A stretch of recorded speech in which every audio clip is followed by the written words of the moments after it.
I have therefore considered it essential to relieve General MacArthur. General MacArthur is one of our greatest military commanders. But the cause of world peace is much more important than any individual. MacArthur's dismissal marked the end of an era. The end of the Allied aim to unite the two Koreas under a democratic flag.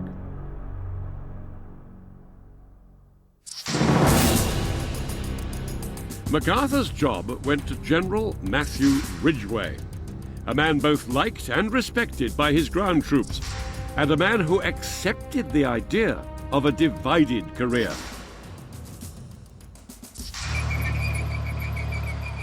Ridgway's aim was to establish a defensible line in the mountains and rivers just north of Seoul, from where he could keep the communists at bay.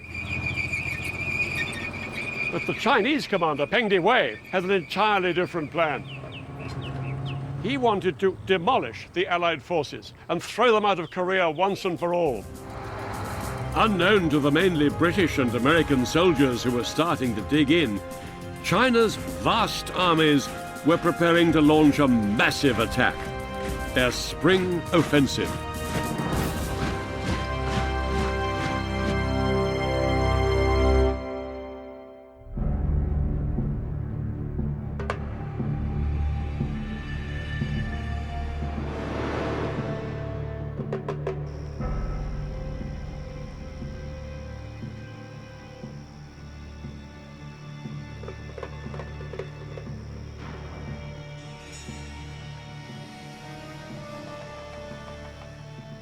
As night fell on the 22nd of April 1951, hundreds of thousands of North Korean and Chinese troops prepared to attack right along the battlefront, marked here in the western section of the peninsula by the Imjin River, only 30 miles from Seoul. These Chinese troops were masters of infiltration and concealment.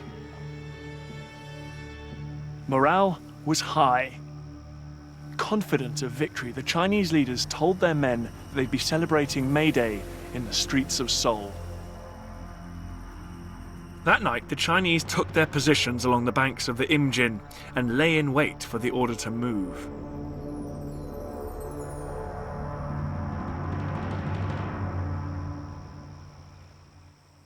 The Chinese commander, Peng Dehuai's plan was for a huge coordinated attack, practically from coast to coast. And the aim of his spring offensive, to destroy entire UN divisions by swamping them with sheer weight of numbers, carving them up into small pockets and wiping them out one by one. Then he'd move to recapture Seoul. Peng ordered the North Koreans to bring pressure on the east end of the line here. But the main attack would be by the Chinese themselves, punching a hole through the line in 3 places, against mostly South Korean forces here, American forces here, and here, in the west, where I am now, the Chinese put a large force up against the mainly British 29th Brigade, who were defending the historic invasion route to Seoul across the Imjin River. Until now, the Americans and South Korean troops had borne the brunt of this war, but over the next few days, the men of the mainly British 29th Brigade, led by Brigadier Tom Brodie, would play a vital role. The 29th Brigade's 9-mile-long front along the Imjin River was pivotal. If the Chinese breached the line in this position, the Allied divisions either side would be exposed and the routes to Seoul would be open. Of vital importance were 2 river crossings, with tracks leading to the capital just 30 miles to the south. 700 men of the Gloucestershire Regiment guarded this track, from the hills just south of a ford, which they later called Gloucester Crossing. This second crossing and track were guarded by another 700 men from a battalion of the Royal Northumberland Fusiliers. In support, both British battalions could call on the Royal Artillery's field guns back here. All this, plus some tanks in reserve here, and some other units on either side, were part of Brodie's 29th Brigade. And everything in this region was under the overall command of the American 3rd Division. There were just 4,000 men in the British 29th Brigade, thinly spaced and not yet properly dug in. A pitifully small contingent to be defending such a crucial stretch of front. Advancing on them, the entire Chinese 63rd Army, over 27,000 men. The British were outnumbered by around 7 to 1.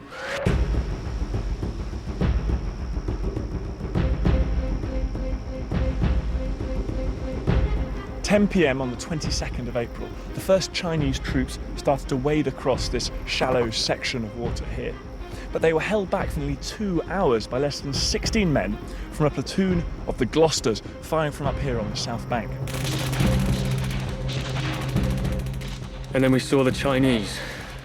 They were thick in the water, somewhere around 2,000 men. It was an astonishing target, and we did use up all our ammunition. After halting 4 separate Chinese assaults, the British troops finally ran out of ammunition, and they had no choice but to pull back and rejoin their unit. There was now nothing to stop the Chinese from advancing further. Throughout the night of the 22nd of April, vast numbers of Chinese soldiers succeeded in crossing the Imjin River, that's it down there, and pushing southwards towards here. This area, known as Castle Hill, was held by around 100 men of the Gloucester's A Company. They were in for a very long night.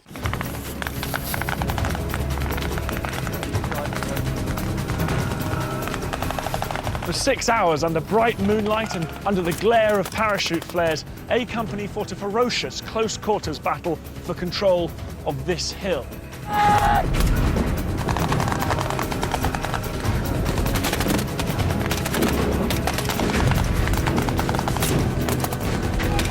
Again and again, the Chinese attacked up it, and again, A Company drove them back with machine gun and mortar fire. All the time, they received vital help from their artillery just over 5 miles away to the rear.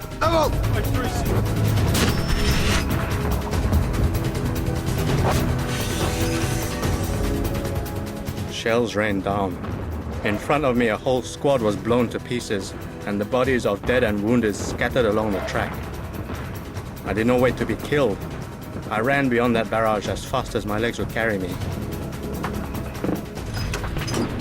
At times, the supporting artillery was the only thing slowing the Chinese advance.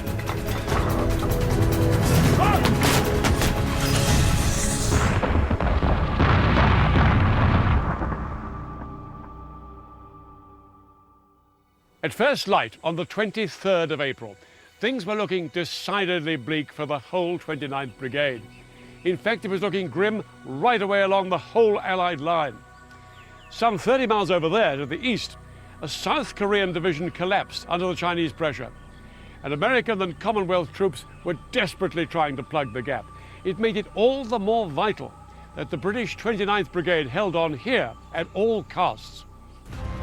The Northumberland Fusiliers, guarding the easterly track down from the river, had found their forward positions threatened. The Chinese had begun to gain the high ground here, and the Fusiliers were being pushed back. The line was weakening, and the Chinese were infiltrating the gaps between the British positions. As for the Gloucesters, 5 miles to the west, their A Company were unable to hold out any longer on Castle Hill. There was no other option for the soldiers here, reduced to just 1 officer and fewer than 60 men, but to pull back and join the rest of the battalion further south. Relying completely on supporting artillery fire, they managed to retreat to a hill that became known as Gloucester Hill. By dawn on the next day, the 24th of April, the entire battalion, reduced to around 400 men, were all defending Gloucester Hill against around 10,000 Chinese soldiers. And they were practically surrounded. By now, the Gloucester's situation was so precarious that the 29th Brigade commander, Brigadier Brodie, sent in a column of tanks along this valley in an attempt to blast its way through to them. But the lead tank was hit, and it blocked the route.